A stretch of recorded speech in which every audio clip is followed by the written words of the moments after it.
Muy buenos días, Manuel. Muchas gracias por la presentación. Muy buenos días a todos. Bueno, más allá del sobrenombre que dijiste con respecto a lo que es el clon, que busquen las 7 fallas y a ver si encuentran la diferencia. Pero bueno, me has dejado la vara muy alta en compararme con el querido Pedro. Lamentablemente no lo tenemos acá, y bueno, poder tomar la palabra después de Pablo también es un desafío muy alto. Así que les agradezco a todos, les doy unos muy buenos días, y un poco para empezar yo quería transmitirles un video para poder, por decirlo así, calentar motores y ponernos un poco de situación de este tema que vamos a llevar adelante, que es el tema del ransomware, ¿sí? Que hoy en día lo tenemos prácticamente informado en cada noticia o en la vida cotidiana, y con esto de la pandemia se ha vuelto algo, digamos, muy complejo, y con un crecimiento en la acción por parte de las organizaciones criminales. Así que les pido que presten un poquito de atención de este video para poder después desde ahí empezar a desmenuzar distintas situaciones que se van a ir dando y que podamos comprender mucho más lo que es esta actividad, que de alguna manera no es nueva, ¿sí? Lo nuevo que tiene es la acción por medio de las plataformas o el uso de plataformas digitales o tecnológicas para llevar adelante lo que conocemos como lo que sería un secuestro en la situación física, nada más que acá estamos hablando de un secuestro de activos, ¿sí? Y de activos de la información, que la ponderación del valor de ellos, obviamente cada uno le da, digamos, una calificación diferente. Así que sin más, disparo el video y seguimos un poquito con el desmenuzamiento de esta acción. Ahí estamos bien, con audio. Ok, gracias.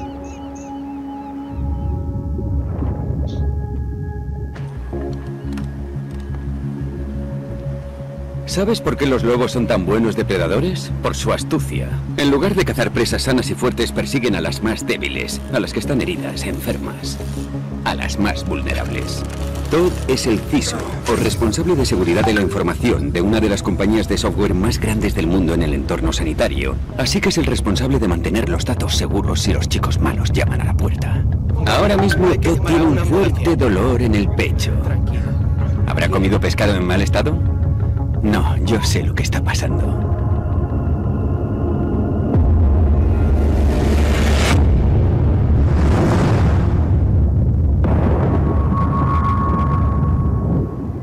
Muchos hospitales utilizan la compañía de Todd para alojar los datos de sus pacientes en la nube.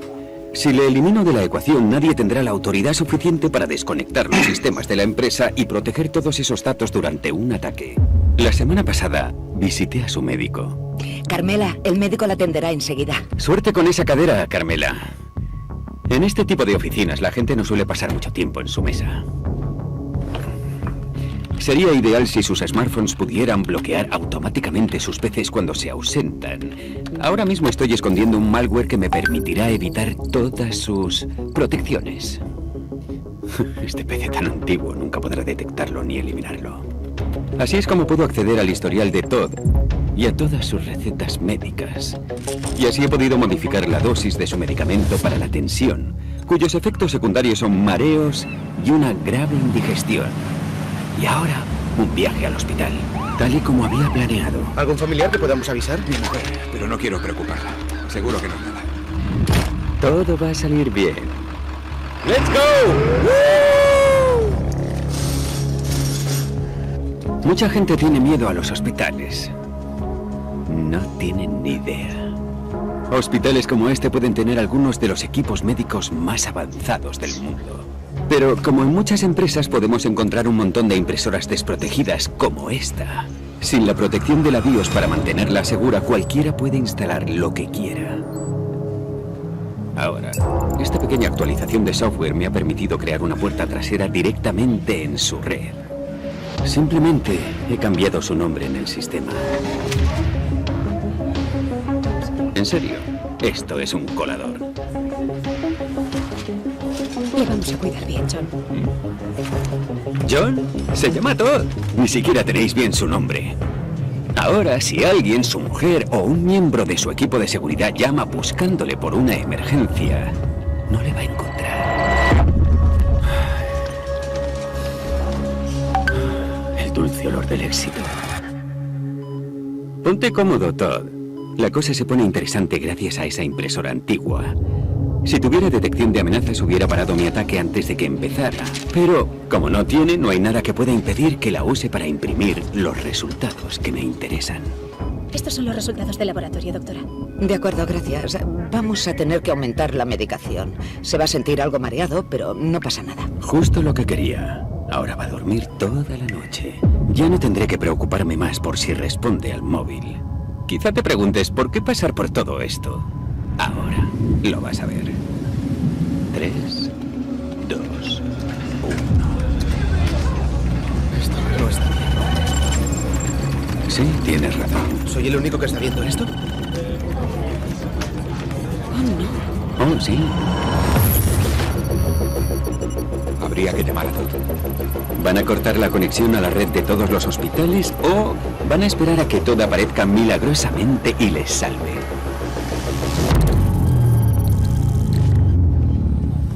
No vendrá.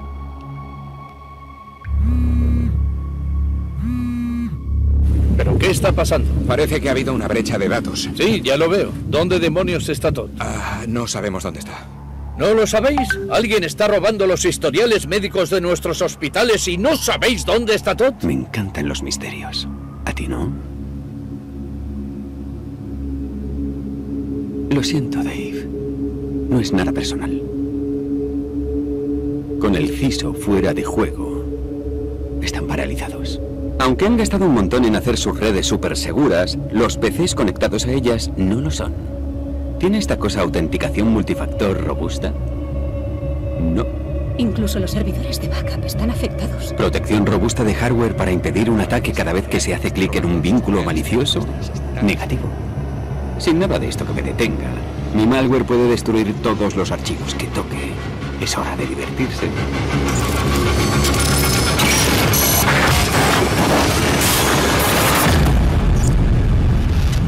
Ahora tengo en mi poder los historiales médicos de millones de pacientes. Todo porque pirateé la consulta de un médico, un hospital e hice desaparecer a un tipo. Pero volvamos a poner en juego a Todd. Ah, vamos, ¿pensabas que iba a dejarle aquí? Disculpe. Su mujer al teléfono. Oh. Sí, Todd está bien. Hola, cariño. Aunque no puedo decir lo mismo de su empresa. Pero para mí hay algo mucho más importante. Se trata de que el mundo vea todos los agujeros del sistema. Para poder derribarlo, pieza a pieza. Debilidad a debilidad. Y así poder reconstruirlo. Y a todos los que ocupáis puestos de poder, sabed esto. Seréis los siguientes.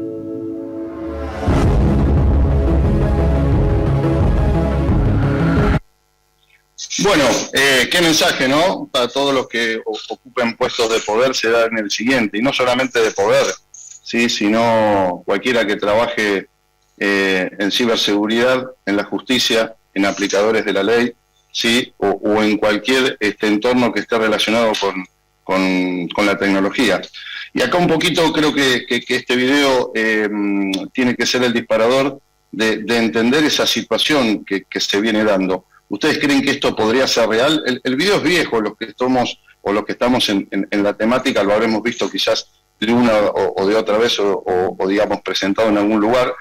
Obviamente acá la explotación o de alguna manera la vulnerabilidad que se explota es puntualmente el tema en base a la marca que patrocina el video, sí, pero cualquier dispositivo, cualquier terminal, cualquier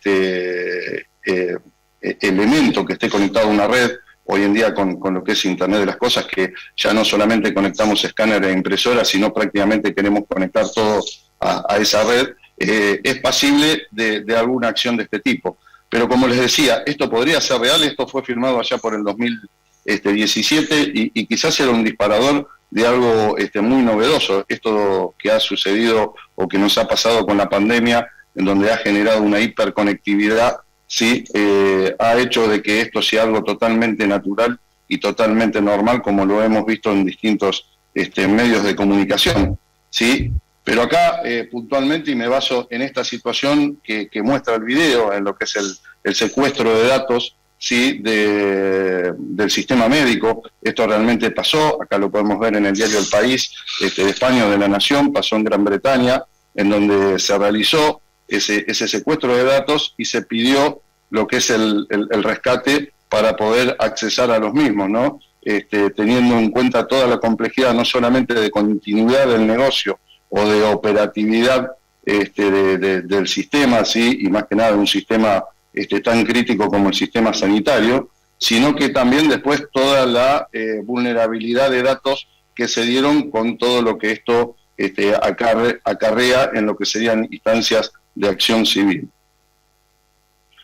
Esto del avance de la tecnología hizo que no solamente se pueda generar este tipo de secuestro de datos, sino que también el medio del pago, la forma de accesar a ese rescate sea también por un medio tecnológico como es el criptoactivo, ¿sí?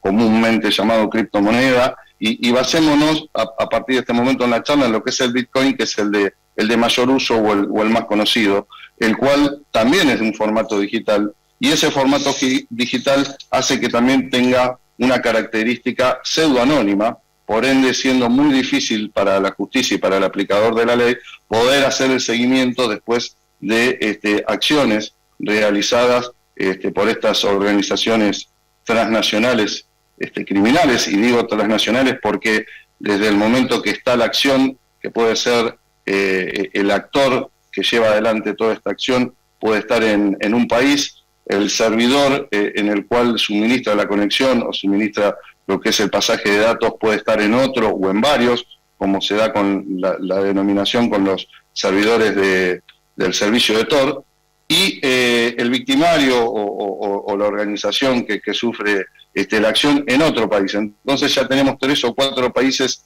involucrados, sabiendo la complejidad que se da hoy en día con respecto a lo que es las peticiones de cooperación internacional, el convenio de Budapest, que es el que de alguna manera regula todo este tipo de acciones, ha quedado muy lejos en el tiempo, nunca de alguna manera funcionó como debería funcionar, o de alguna manera con la celeridad que debería funcionar, en el cual funcionan este tipo de ciberdelitos, ¿sí? Por ende, hace que toda esa investigación vaya a un destiempo, y que teniendo suerte en el caso de tener las respuestas realizadas, las respuestas a las consultas realizadas lleguen a destiempo, y ya cuando uno tiene o puede conseguir una dirección o puede conseguir un hilo conductor de la investigación, ya estas organizaciones criminales han mutado, han cambiado, se han trasladado del servidor, se han trasladado del país, quedando quizás la búsqueda o el seguimiento del dinero,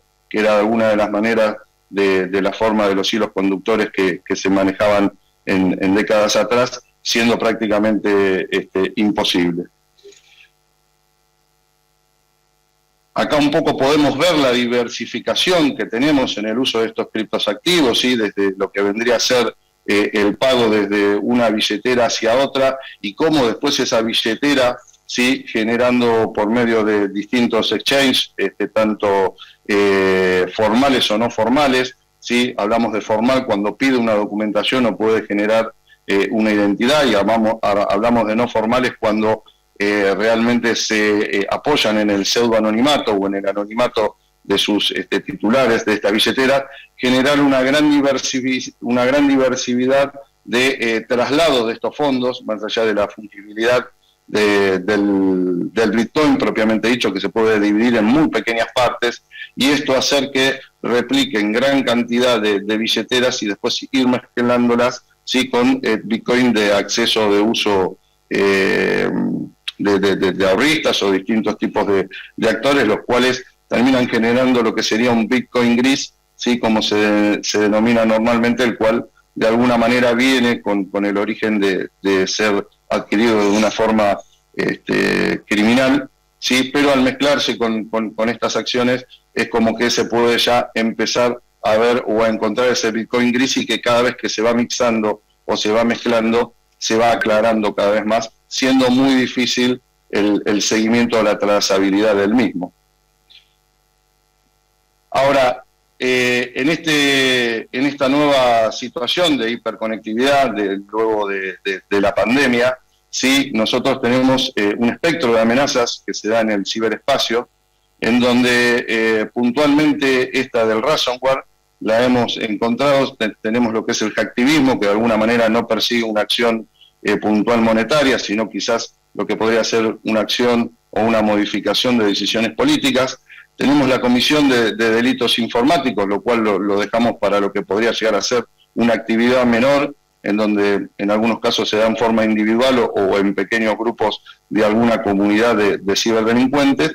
Y después ya tenemos en lo que sería el cibercrimen organizado, sí, el ciberterrorismo. Hemos encontrado que algunas de las organizaciones terroristas mundiales, sí, se han empezado a solventar a través de este tipo de acción. Más que nada de la caída de ISIS hace ya unos años atrás, y ahora con el resurgimiento de Al-Qaeda en Afganistán, tienen una necesidad de solventar ese tipo de operaciones. Al caer ISIS perdieron todo lo que era su solventación por medio de la adquisición del petróleo en los espacios físicos que habían logrado en la parte de Oriente. Hoy en día, al no contar con esos, tienen que buscar nuevas tecnologías o tienen que buscar nuevas maneras de financiarse. Y esta es una, ¿sí? la acción del ransomware, ¿sí? En donde obviamente por medio de adquisición de distintos tipos de grupos, como ser el cibercalifato, como ser otros tipos de grupos de hacker que de alguna manera son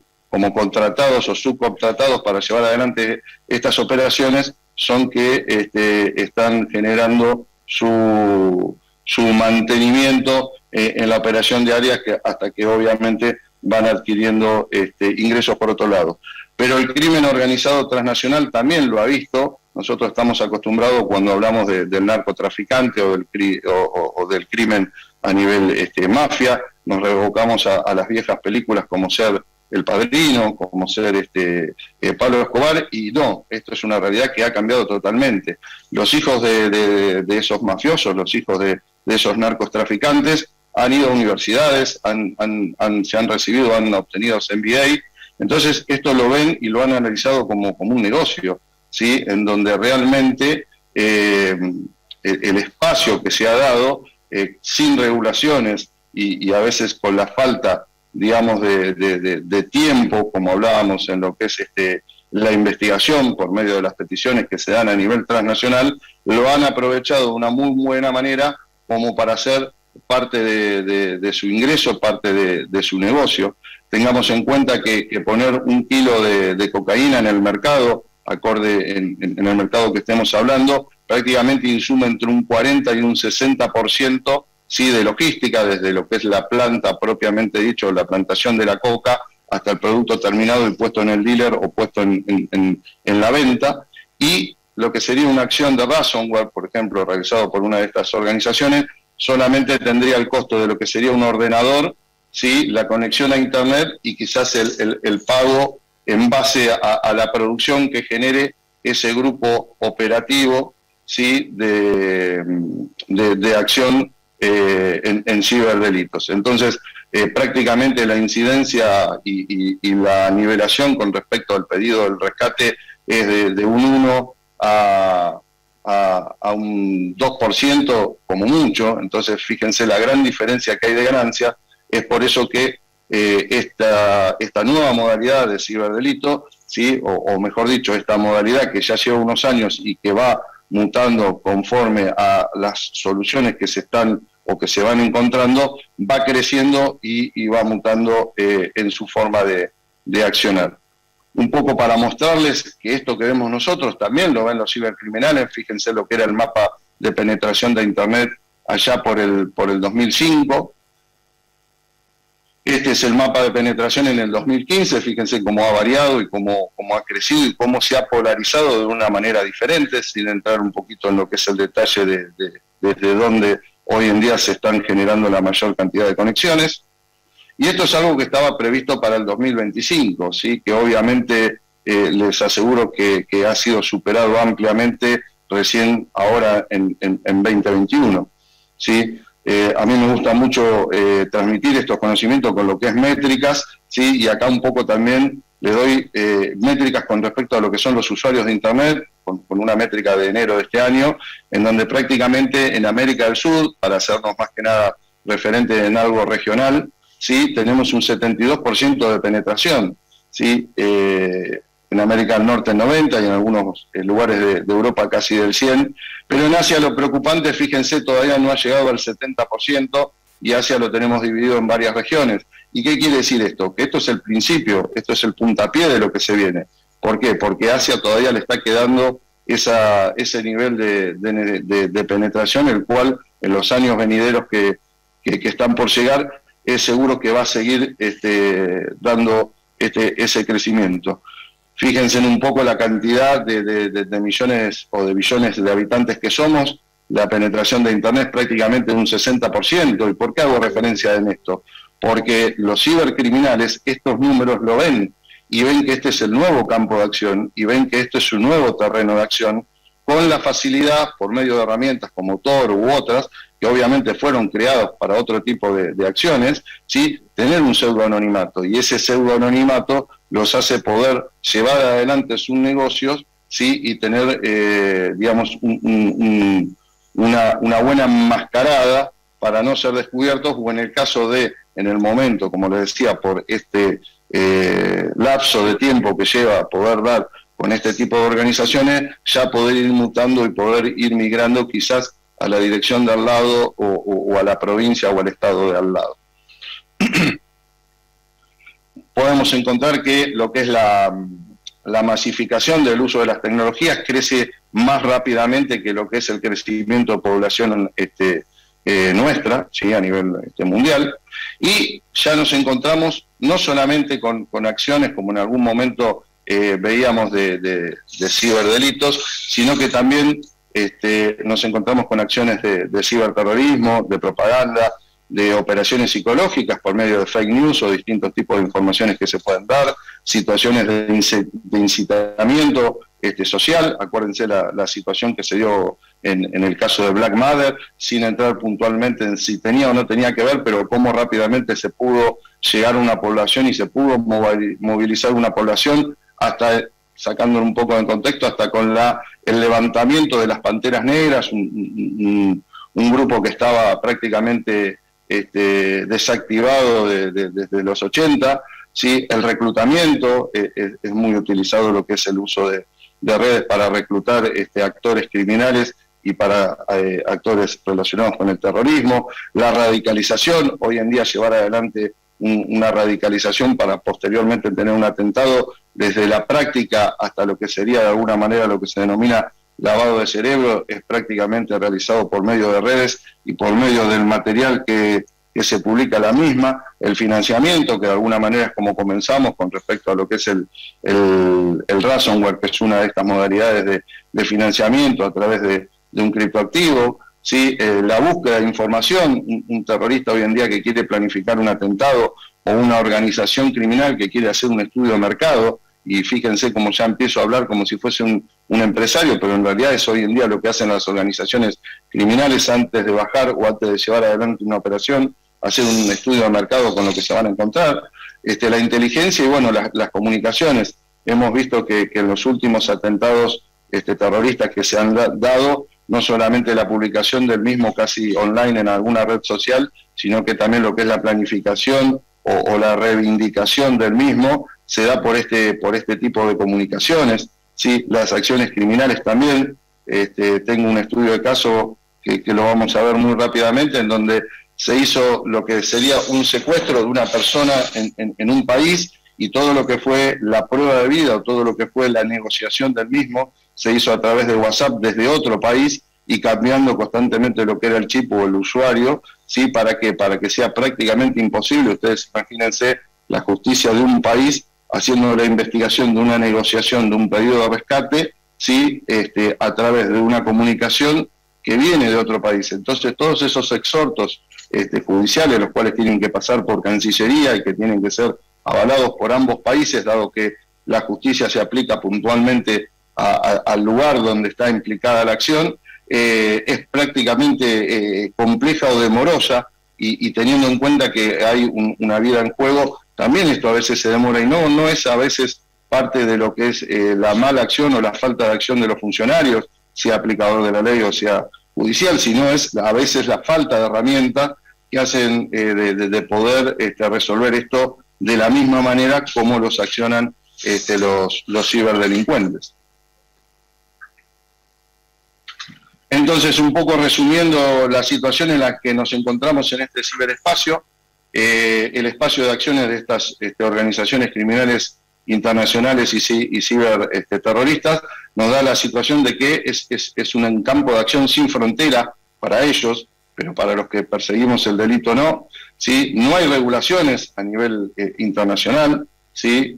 Y sin identificación, lo que hablábamos de pseudoanonimato, sin identificación obviamente en lo que es la actividad criminal, porque al criminal no le interesa ser identificado, pero sí cuando ya hablamos de terrorismo, y que de alguna manera la idea del terrorismo es publicitar sus acciones, posterior a que se realiza la actividad, sí obviamente se identifican y obviamente utilizan esas redes sociales, o utilizan esta hiperconectividad para poder promocionar la acción, en donde quizás cuando hablamos de terrorismo lo primero que se nos viene a la imagen fue lo acontecido en las Torres Gemelas. Yo recuerdo en ese momento levantarme y ver en el noticiero, pensar que estaba viendo una película. No lo podía creer, no lo podía asimilar, no lo podía entender, sí, pero también llevaba un tiempo de lo que era la comunicación y trasladar esa acción. Acá prácticamente las acciones terroristas o son transmitidas en vivo o a los pocos segundos luego de finalizado el acto se lo reivindican, y más allá de reivindicarlo hay fotos, hay videos, y utilizan a veces quizás el error de la gente de difundir esa acción para seguir generando ese temor, que es lo que busca en el fondo el terrorismo. Ahora, el análisis de las acciones que nos vamos a encontrar y que se dan también en esto del ransomware es, por un lado, los ataques son económicamente bajos, ¿sí? Hay una desproporcionalidad en la situación, dado que el que está defendiendo, el que de alguna manera está resguardando, tiene múltiples vectores de ataque a 360 grados, mientras que el que ataca solamente elige el vector principal. Luego nos encontramos con que son ataques dinámicos, ¿sí? Asimétricos, un poco la diferencia del atacante contra el que se defiende, multidimensionales, ¿sí? Disruptivos, dado que van generando distintos cambios y distintas acciones en lo que es la política de defensa, infinitos y 24/7. Normalmente el aplicador de la ley finaliza su trabajo, finaliza su horario de trabajo, cuelga el saco y se va a descansar. En este caso, las acciones por medio de estos actores prácticamente no tienen descanso. Están las 24 horas del día, y en la mayoría de los casos normalmente en el horario nocturno, en las situaciones que digamos no están todos los radares activos, por decirlo de alguna manera, o no está todo el equipo de trabajo, es que se puede llegar a dar estas acciones y aprovechar esa falta de respeto. Lo vimos un poco en el video, a veces también lo que denominamos la capa 8, el usuario, el que de alguna manera tendría que tomar estas coordinaciones o llevar adelante este tipo de acción ante un ataque, se descansa en un CISO, se descansa en un solo experto dentro del grupo del trabajo, y como vieron prácticamente en el video, al descansar esa acción solamente en una persona, puede suceder que pasen estas cosas. Y otra de las cosas que quería dejar y resaltar puntualmente en lo que es el video es, fíjense, y esto también es una modalidad que se ha tomado del terrorismo, el primer ataque no siempre es el ataque real. Por ende, siempre tenemos que estar previendo que ese primer ataque o esa primera situación que se va a dar no siempre va a ser el fin del ataque o la finalidad que tienen, y más que nada cuando estamos hablando de organizaciones de este tipo. Bueno, Otra de las herramientas que hoy en día, y no nos metamos en detalle porque no nos va a alcanzar el tiempo, que se da para poder trabajar y poder compartir, es la Darknet. Dentro de la Darknet se ha podido monitorizar que no solamente, como dicen todos, hay un cuco que viene y que le come a uno la máquina, sino que con cuidado, buscando y resguardando determinadas características se puede verificar y se puede explorar la misma. Se encuentran situaciones en donde se venden este tipo de paquetes enlatados. Estos paquetes de ransomware no solamente están, digamos, para ser aplicados por una persona que sea o que tenga grandes conocimientos, sino que ya se vende un paquete. Esta acción de venta de estos paquetes a veces son o por compra directa, ¿sí? Y directamente se da el paquete, o si no con compra y lo que es la asistencia en la aplicación del mismo, y ahí trabajan a lo que sería una comisión del botín incautado. Bueno, un poco también para mostrarles lo que son las distintas capas en las cuales hoy en día se puede navegar. Esto es para, más que nada, los que no conocen del tema del Tor, que entiendan cuál es la problemática que se da en lo que es el Tor, ¿sí? En donde contamos con distintos módulos o distintos servidores, los cuales al ir saltando de uno a otro, y fíjense como en el mapa global nos muestra, estamos saltando de jurisdicción, y al saltar de jurisdicción nos estamos ya involucrando en ese delay de tiempo en lo que es el hilo investigador.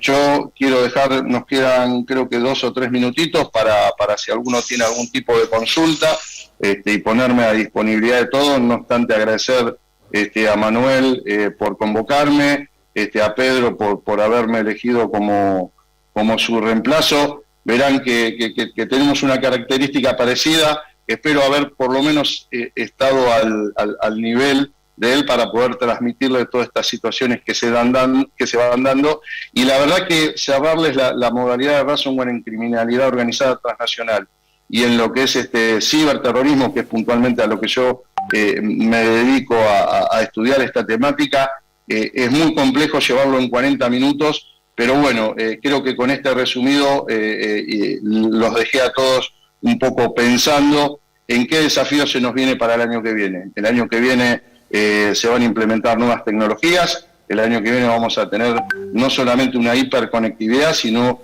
una hipergeneración de dispositivos conectados, como sea IoT o cualquier otro elemento, y creo que va a ser un desafío muy grande, no solamente para los aplicadores de la ley, sino también para el usuario. Así que, Manuel, nuevamente gracias por esta convocatoria y como siempre a la orden para lo que creas correspondiente. Bueno, muchas gracias, Maxi. La verdad que excelente la exposición, te agradezco muchísimo. Y sí, ya tenemos alguna pregunta para hacerte. Voy con la primera. Si el delincuente apresado dice que no sabía a quién afectaba con el ransom y creyó que estaba en otra institución, ¿existe posibilidad de probar que miente? Esa respuesta creo que te la dejo más que nada al ámbito jurídico, ¿no? Pero sí, obviamente siempre hay un rastro, siempre se deja un registro, siempre se deja un log. Es por eso que una de las cosas que quiero dejar, digamos, no sé si como un legado, pero sí como un aprendizaje de esta charla: no dejen de denunciar. No dejen de denunciar, porque el denunciar hace que nosotros podamos tener métricas, hacen que nosotros podamos verificar si se trata de solamente una persona, una organización, o si se está replicando, y que también podamos generar o podamos disparar distintas protocolos de acción y de respuesta. Pero sí, siempre en una máquina va a quedar un registro. Es muy difícil borrar todo tipo de elemento. Olvidémonos la vieja usanza de tirar del cable cuando tenemos un problema cibernético. Dejemos que quede el dispositivo funcionando, llamemos a un técnico forense para que pueda adquirir la mayor cantidad de prueba posible, y obviamente para que con eso se pueda encontrar una respuesta. Y más que nada, como me enseñó mi querido jefe, el delito o la acción finaliza cuando la persona es condenada, y para poder ser condenada obviamente tiene que tener un método de prueba. Si no, o como expertos o como peritos estamos fallando en tratar de obtener la misma. Bueno, hay otra pregunta acá que es un poco abstracta, pero te la hago igual. Dice, sobre este mismo tema, teniendo en cuenta que existen 4.500 millones de usuarios conectados y de esa población solo el 0,5% sí es delincuente, ¿la podemos frenar? A ver, yo creo que sí, es un poco compleja y abstracta. Yo creo que lo primero, no sé si es frenarla, sí minimizarla. Cuando hacemos un análisis de tratamiento de riesgo, cuando mitigamos un riesgo, tenemos distintas opciones. Yo creo que hoy estamos en la opción de aceptarla, ¿sí? Lo cual no sería lo más correcto, porque para un analista de riesgo, para alguien que trabaja en esto, aceptar un riesgo creo que sería una falta profesional, ¿sí? Más allá que a veces no nos queda otra, pero hoy estamos en la etapa de aceptarla. Yo creo que tendríamos que pasar a la etapa de minimización para achicarla, y esto creo que gran parte tiene que ver con la concientización, la prevención, ¿sí? En donde es un factor importantísimo el trabajo en lo que es la parte pública y la parte privada, porque la parte pública es la que persigue el delito o el crimen, y la parte pública es la que genera estos medios o estos elementos para que después puedan ser utilizados por ciberdelincuentes. No quiero decir que la parte privada tenga que ver con la situación, pero sí quiero decir que entre los dos, la parte pública y la parte privada, se puede trabajar en la minimización de la misma, ¿sí? Para quizás en algún momento llegar a otra etapa, ¿sí? La cual sería directamente eliminar el riesgo, lo cual obviamente va a ser algo muy complejo. Los grandes estudiosos del riesgo dicen que el riesgo no se elimina, está o no está, así que yo creo que eliminarlo a cero sería algo muy complejo, pero trabajemos, creo que mejorando, yo siempre disparo la frase de mejoremos nuestro metro cuadrado digital o mejoremos nuestro metro cuadrado cibernético, y trabajando desde cada uno, generando concientización como este espacio que da Coltic para capacitar, para entender, para abrir los ojos, es algo muy importante y que cada vez se tiene que ir dando más en lo que es, así como de alguna manera publicamos que sale un nuevo dispositivo telefónico, sí, también contemos cuáles son las nuevas situaciones a las cuales estamos expuestos. Perfecto. Tengo un par más y después, si queda tiempo, tengo una pregunta yo para hacerte también, Maxi. Un comentario y pregunta, que esa me imagino una respuesta, pero es importante también. Arranco con las dos que tengo, que han mandado acá. ¿Han aparecido nuevas versiones de CryptoLocker como en el 2013? Esa es más concisa.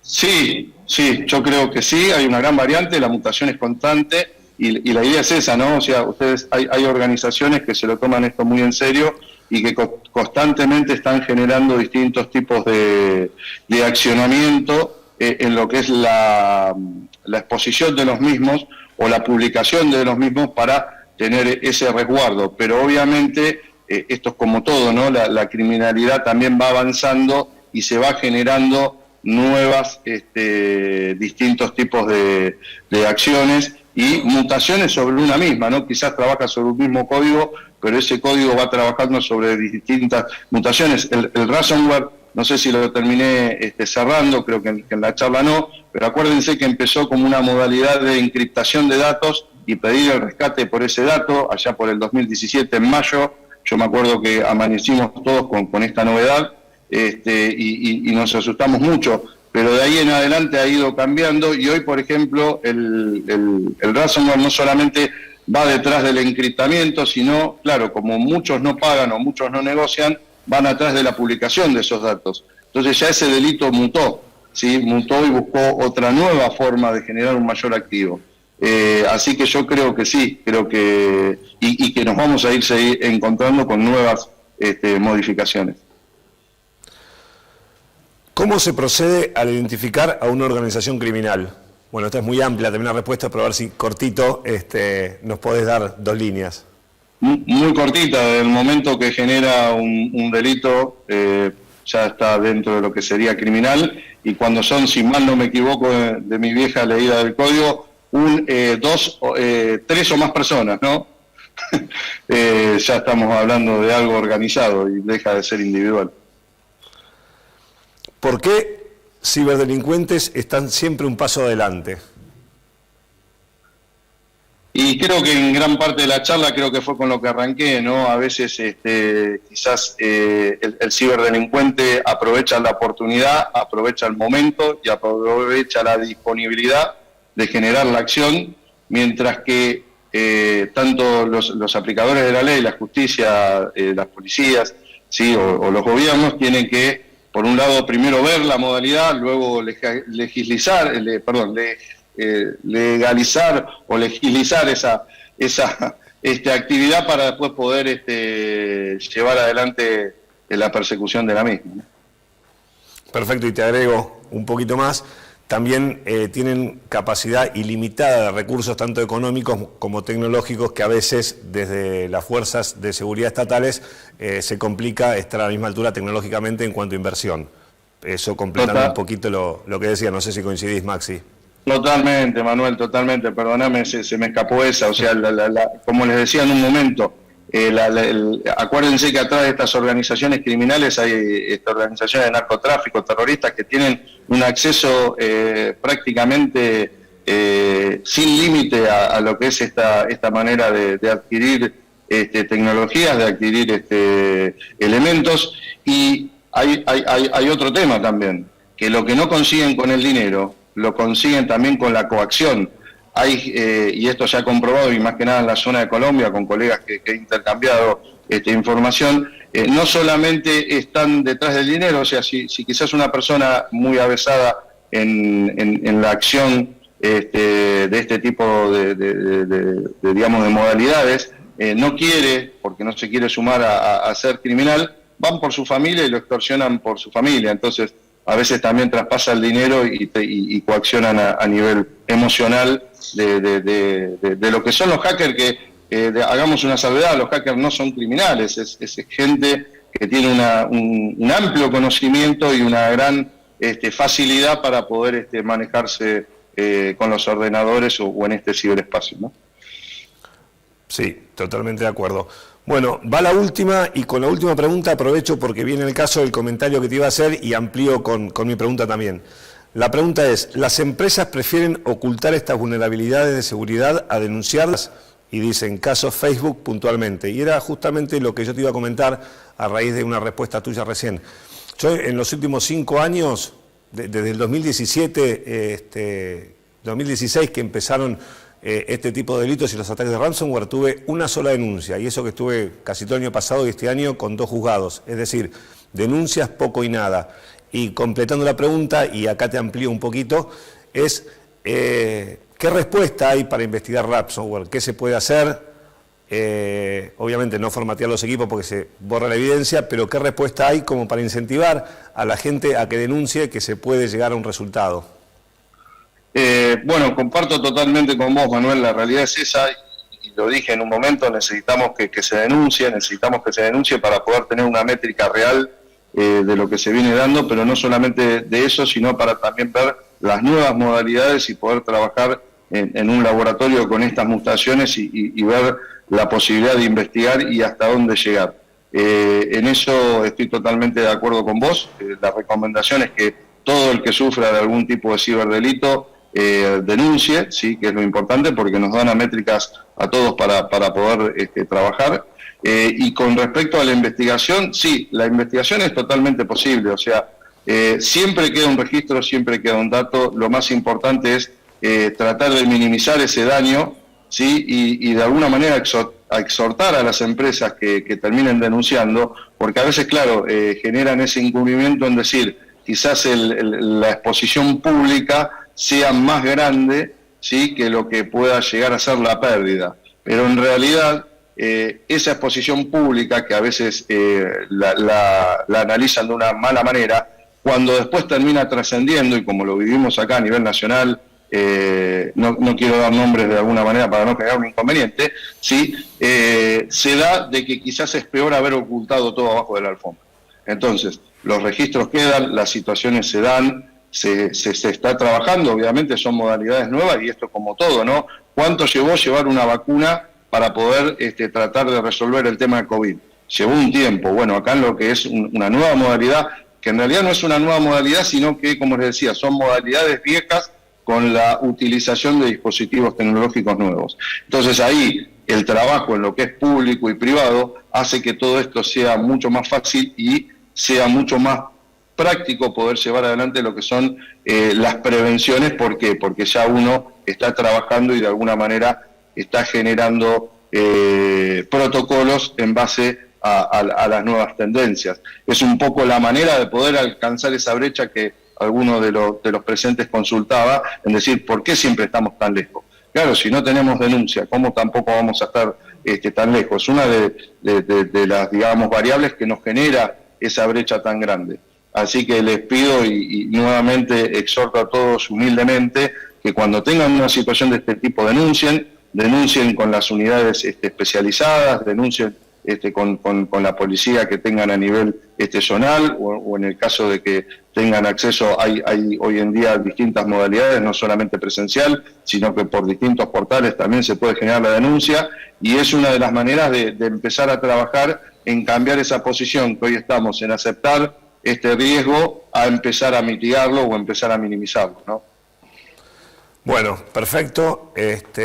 Me quedo con dos palabritas que dijiste: siempre queda un registro, siempre queda un dato. Es decir, siempre hay por dónde empezar a investigar un ransomware. Con lo cual, reafirmo y concuerdo con Maxi en alentar a denunciar este tipo de delitos para que se pueda justamente adquirir experiencia en la investigación y llegar cada vez a mejores resultados. Bueno, Maxi, te agradecemos muchísimo. Sé que estás complicado con los tiempos, que estás con mucho trabajo, así que bueno, gracias. Excelente la exposición, recibe excelentes comentarios, ya te lo puedo adelantar porque los van mandando en vivo, así que muchísimas gracias.